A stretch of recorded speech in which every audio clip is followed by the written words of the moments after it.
Hi, welcome. I'm Marek, and welcome to episode 104 of PhotoshopLightroomTV, your podcast, your video podcast about anything Photoshop, Lightroom, Bridge, photography, and Adobe technologies, web technologies as well.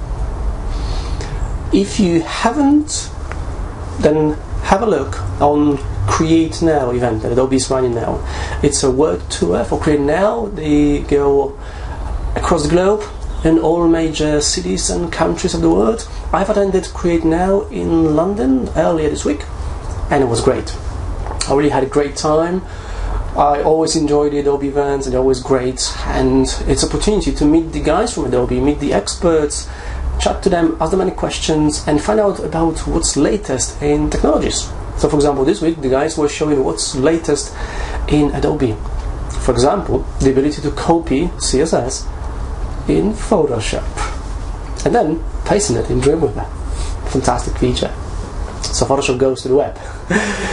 Now, I've got the first tutorial for you in Lightroom, and I'm going to talk about the view options in Lightroom.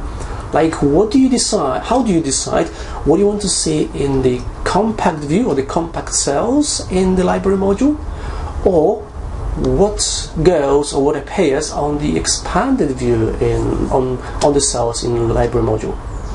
So I'm going to guide you through these options in Lightroom and show you how to decide what you want to see in the library on these cells and how to change it.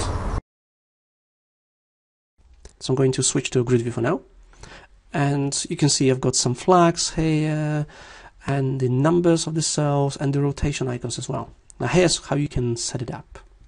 You go to View menu and down to View Options. When the View Options dialog box opens, I'm going to keep it here on the left hand side. We'll start with the Grid View tab first. You got Show Grid Extras. We can cycle between compact cells and expanded cells. So what you're seeing right now are the compact cells, and here are the expanded cells. I normally use compact cells, but just another option. Just a couple of options here. I'm not going to go through everything, just the important options. Like for example, in the cell icons, you can remove the flags if you don't need them, if you don't use them. Okay, going to get rid of them. You can. Well, one of the nice features here is the unsaved metadata. So as you start making changes to the images, I've made some changes to these images here. I've developed them. There are some unsaved metadata. They are saved into the catalog, but you can also save them into the file. I'm going to leave it unchecked. Now the compact cell extras. Here you can define what you want to see here in these cells for the images. So I've got index number, this is the number here. I've got rotation, which appears on rollover, where you could just rotate the image. Okay. And I've got top label and bottom label. I'm going to uncheck that. Let's start with the top label. So tick that, okay, and I've got some label here at the top of the image, and you can choose whatever you want in here. By default, Lightroom will use the copy name or the file base name, but you can choose actually anything here. Okay, I'm going to leave that. For the bottom label, okay, the label that appears below the image, what I would do here is I would probably choose exposure, or because there's quite a lot of space in here, I would choose exposure and ISO. So you can see the exposure and ISO of the images. Okay. Now I'll show you another way of how you can display this metadata, or you can just roll over the image. So normally I don't use the label here, neither top or bottom, okay, because I use keyboard shortcut for that, but just another option. Now expanded cell extras, so let's change it to expanded cells, and now we got header with labels here. So you got the index number, okay, which sounds alright. Crop dimensions, very interesting feature. If you crop the image, you're going to see the crop dimensions of the image, okay, which might be smaller than that. Okay. Another interesting feature is that you can actually click on the extra on the cell to change it. Yeah, you just click on it, just like that. Very nice feature in Lightroom. Then we've got copy name on file base name, so pantomime _03, 04, and so on. and I've got the file extension. Well, this is the default. Again, I would normally change it to probably ISO, especially if I shoot at different ISO ratings, like in here 800 and 1000. Sounds about right. Okay. Now here's the next option, the loop view. I'm going to change it back to compact source, and I'll go to loop view.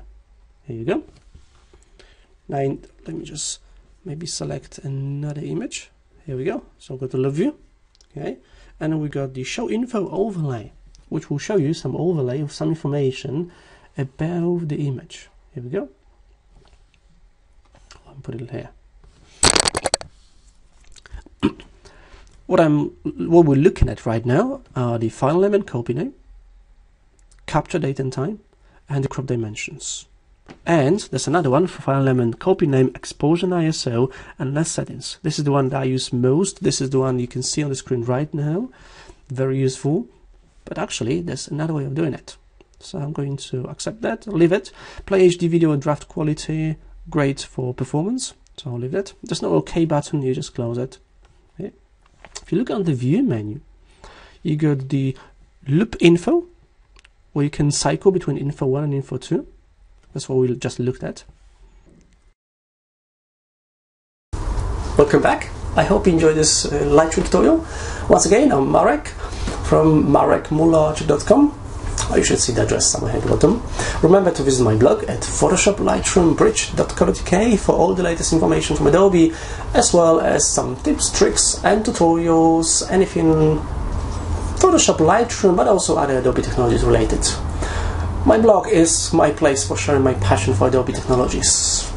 Now, another tutorial is going to be in Photoshop. In previous episode, or maybe the one before that, I think it was the last one, I showed you how to convert black images to black and white in Photoshop using black and white conversion, using the black and white adjustment layers. But you know what? There's so many ways of doing it in Photoshop. So I thought I'm going to create another tutorial to show you how you can convert images to black and white using something different, using something that most people have never used. Many people haven't even heard about it. It's called calculations, and you find it in Photoshop. It's hidden, it's a secret, so don't tell anyone. No, I'm just kidding. Calculations have been in Photoshop for some time, and this is just another way of converting images to black and white. So let's see how you can do that. And you go to Image, Calculations. When the Calculations dialog box opens, you get the black and white image. It's going to set it to multiply, which is the default. Okay, and this should be red as well. Okay. So we got the image, our source. We got one layer and one of the channels. So you can target one of the channels here. I'm going to leave it as red, which is the default. For the second source, I'll be using the same image. Okay. A layer background as well. We don't have any extra layers in here. This image only has background layer, so that's okay. And then for the channel, red looks okay, but I was thinking about blue, because as you remember, the blue had the highest amount of contrast, so blue may look better. Okay. And by default, calculations will use multiply blend mode. But what you can do is you can look for different blend modes. For example, maybe overlay. Probably a bit too contrasty, but you know, you can just play with it. Now multiply looks good. Now what looks good to me is the difference as well. A bit more like negative, but a really interesting effect. Now what if we change the channel to maybe red, which was the default? Whoops, no, we need to use different channels. Green looks interesting. What about blue? Yeah, blue looks a bit better. And as a result, we can create a new channel or selection or even new document. Okay. So for example, one new channel obviously is a new channel. So choose new channel, click OK. Nothing's changed here. But if you look in the channels panel, you get a new alpha channel. Okay. Now let's do it again and let's see what happens when we use another option. So I'm just going to undo. Control Z or Command Z, Image, Calculations, red, blue difference. That's great. And as a result, we'll create a new document. I will click OK. And now Photoshop creates new untitled document. This is the original, it's still in color. This is the new untitled document. If you look in channels panel, it's just one channel, just the alpha channel. Okay, this was the second tutorial in Photoshop on using calculations for black and white conversion. So just another tool in your toolkit in Photoshop, allowing you to have more control over the conversions.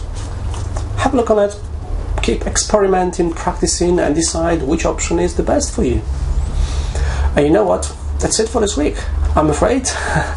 But I'm looking forward to seeing you next time on the next episode of Photoshop Lightroom TV. Remember about my blog at PhotoshopLightroomBridge.co.uk. Or if you have any comments, if you want me to create anything for you or show you any technique, let me know. Find me on Google+, on Facebook, LinkedIn, Twitter, and everywhere. So thank you for stopping by. I hope you enjoyed it. Thank you for watching, and I will see you next time. Bye bye.